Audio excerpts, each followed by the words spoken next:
In this tutorial, we are going to demonstrate a different way to import a report if it's a copy of one that's already in your account. You might prefer to use this method if, for example, you have sent a copy of your report to someone else, who has then made modifications and sent it back to you. Instead of importing it as a new report, you can use this method to import it as a new version of the existing report.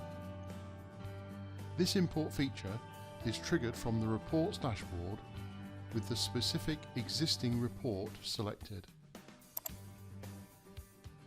Before we trigger the import of the report, do check the current version number of the report. In this example, it's 0.1. Look for and click the Migrate button. From the dialog box that pops up, select the option to Import Report Design and press the OK button.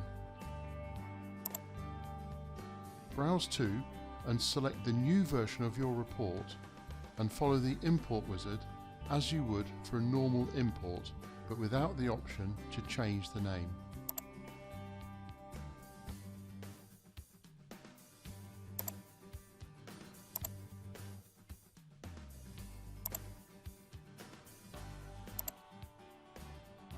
Note that after the import, the version of the report is now incremented, in this case to version 0.2.